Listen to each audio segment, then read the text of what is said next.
अमृतसर से special train दोपहर 2 बजे को चली और 8 घंटों के बाद मुगलपुरा पहुंची। रास्ते में कई आदमी मारे गए, मुतअद्दिद ज़ख्मी हुए और कुछ इधर उधर भटक गए।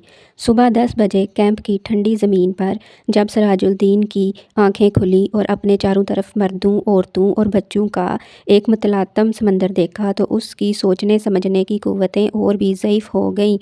वो देर तक गदले आसमान को टिकटिकी बांधे देखता रहा।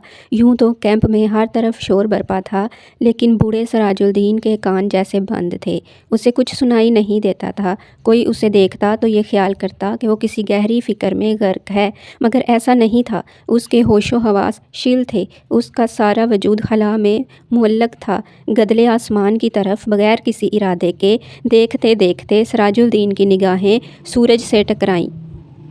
तेज़ रोशनी उसके वजूद के रगो रेशे में उतर गई और वो जाग उठा। ऊपर तले उसके दिमाग पर कई तस्वीरें दौड़ गईं। लूट, आग, भागम भाग, स्टेशन, गोलियां, रात और सकीना। सिराजुद्दीन एकदम उठ खड़ा हुआ और पागलों की तरह उसने अपने चारों तरफ फैले हुए इंसानों के समंदर को खंगालना शुरू किया। पूरे 3 घंटे वो सकीना सकीना पुकारता कैंप में खाक छानता रहा, मगर उसे अपनी जवान इकलौती बेटी का पता न चला। चारों तरफ एक धुंधली सी मची थी। कोई अपना बच्चा ढूंढ रहा था, कोई माँ, कोई बीवी, कोई बेटी। सिराजुद्दीन थक हार कर एक तरफ बैठ गया और हाफजे पर जोर देकर सोचने लगा कि सकीना उससे कब और कहाँ जुदा हुई। लेकिन सोचते सोचते उसका दिमाग सकीना की माँ की लाश पर जम जाता, जिसकी सारी अंतड़ियाँ बाहर निकली हुई थीं। उससे आगे वो कुछ ना सोच सका। सकीना की माँ मर चुकी थी। उसने सिराजुद्दीन की आंखों के सामने दम तोड़ा था, लेकिन सकीना कहाँ थी, जिसके मुतल्लिक उसकी माँ ने मरते हुए कहा था, मुझे छोड़ो और सकीना को लेकर जल्दी यहाँ से भाग जाओ। सकीना उसके साथ ही थी। दोनों नंगे पांव भाग रहे थे। सकीना का दुपट्टा गिर पड़ा। उसे उठाने के लिए उसने रुकना चाहा, मगर सकीना ने चिल्ला कर कहा, अब्बा जी छोड़िए, लेकिन उसने दुपट्टा उठा लिया था। ये सोचते सोचते उसने अपने कोट की उभरी हुई जेब की तरफ देखा और उसमें एक हाथ डालकर एक कपड़ा निकाला। सकीना का ही दुपट्टा था, लेकिन सकीना कहाँ थी। सिराजुद्दीन ने अपने थके हुए दिमाग पर जोर दिया, मगर वो किसी नतीजे पर ना पहुँच सका। क्या वो सकीना को अपने साथ स्टेशन तक ले आया था?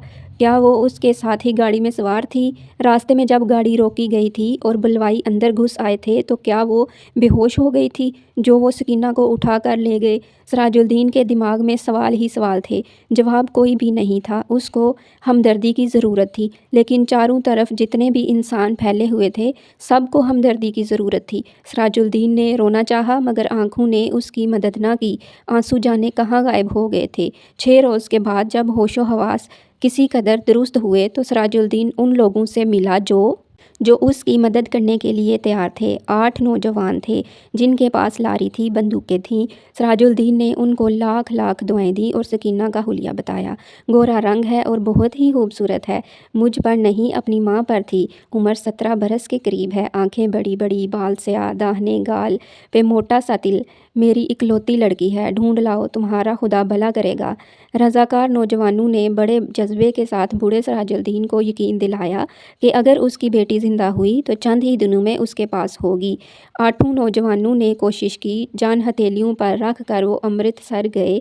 कई औरतों, कई मर्दों और कई बच्चों को निकाल कर उन्होंने महफूज मुकामों पर पहुंचाया। 10 रोज़ गुजर गए, मगर उन्हें सकीना कहीं न मिली। एक रोज़ उसी लारी पर अमृतसर जा रहे थे कि 6 हड़ट्टा के पास सड़क पर उन्हें एक लड़की दिखाई दी। लारी की आवाज़ सुनकर वो बुदकी और भागना शुरू कर दिया। रज़ाकारों ने मोटर रोकी और सब के सब उसके पीछे भागे। एक खेत में उन्होंने लड़की को पकड़ लिया। देखा तो बहुत खूबसूरत थी। दाहिने गाल पर मोटा तिल था। एक लड़के ने उससे कहा, घबराओ नहीं, क्या तुम्हारा नाम सकीना है? लड़की का रंग और भी जर्द हो गया। उसने कोई जवाब न दिया, लेकिन जब तमाम लड़कों ने उसे दम दिलासा दिया तो उसकी वहशत दूर हुई और उसने मान लिया कि वो सिराजुद्दीन की बेटी सकीना है। 8 रज़ाकार नौजवानों ने हर तरह सकीना की दिलजोई की। उसे खाना खिलाया, दूध पिलाया और लारी में बिठा दिया। ایک نے اپنا کوٹ اتار کر اسے دے دیا کیونکہ دوپٹہ نہ ہونے کے باعث وہ بہت الجھن محسوس کر رہی تھی اور بار بار باہوں سے اپنے سینے کو ڈھانپنے کی ناکام کوشش میں مصروف تھی۔ کئی دن گزر گئے، سراج الدین کو سکینہ کی کوئی خبر نہ ملی۔ وہ دن بھر مختلف کیمپوں اور دفتروں کے چکر کاٹتا رہتا لیکن کہیں بھی اس کی بیٹی کا پتہ نہ چلا۔ رات کو وہ بہت دیر تک ان رضاکار نوجوانوں کی کامیابی کے لیے دعائیں مانگتا رہتا جنہوں نے اس کو یقین دلایا تھا کہ اگر سکینہ زندہ ہوئی تو چند دنوں میں ہی وہ اسے ڈھونڈ نکالیں گے۔ ایک روز سراج الدین نے کیمپ میں ان نوجوان رضاکاروں کو دیکھا، لاری میں بیٹھے تھے۔ سراج الدین بھاگا بھاگا ان کے پاس گیا۔ لاری چلنے ہی والی تھی کہ اس نے پوچھا، بیٹا میری سکینہ کا پتہ چلا؟ سب نے یک زبان ہو کر کہا، چل جائے گا اور لاری چلا دی۔ سراج الدین نے ایک بار پھر ان نوجوانوں کی کامیابی کے لیے دعا مانگی اور اس کا جی کسی قدر ہلکا ہو گیا۔ شام کے قریب کیمپ میں جہاں سراج الدین بیٹھا تھا اس کے پاس ہی کچھ گڑبڑ سی ہوئی۔ 4 آدمی کچھ اٹھا کر لا رہے تھے۔ اس نے دریافت کیا تو معلوم ہوا کہ ایک لڑکی ریلوے کے پاس بے ہوش پڑی تھی، لوگ اسے اٹھا کر لائے ہیں۔ سراج الدین ان کے پیچھے پیچھے ہو گیا لیکن لڑکی کو ہسپتال والوں کے سپرد کر دیا گیا۔ کچھ دیر وہ اسی ہسپتال کے باہر گڑے ہوئے لکڑی کے کھمبے کے ساتھ لگ کر کھڑا رہا، پھر آہستہ آہستہ اندر چلا گیا۔ کمرے میں کوئی بھی نہیں تھا، ایک اسٹریچر تھا جس پر ایک لاش پڑی تھی۔ سراج الدین نے چھوٹے چھوٹے قدم اٹھاتا اس کی طرف بڑھا۔ کمرے میں دفتن روشنی ہوئی۔ سراج الدین نے لاش کے زرد چہرے پر چمکتا ہوا تل دیکھا اور چلایا، سکینہ! ڈاکٹر جس نے کمرے میں روشنی کی تھی سراج الدین سے پوچھا، کیا ہے؟ سراج الدین کے حلق سے صرف اس قدر نکل سکا، جی میں اس کا باپ ہوں۔ ڈاکٹر نے اسٹریچر پر پڑی ہوئی لاش کی طرف دیکھا، اس کی نبض ٹٹولی اور سراج الدین سے کہا، کھڑکی کھول دو۔ سکینہ کے مردہ جسم میں جنبش پیدا ہوئی۔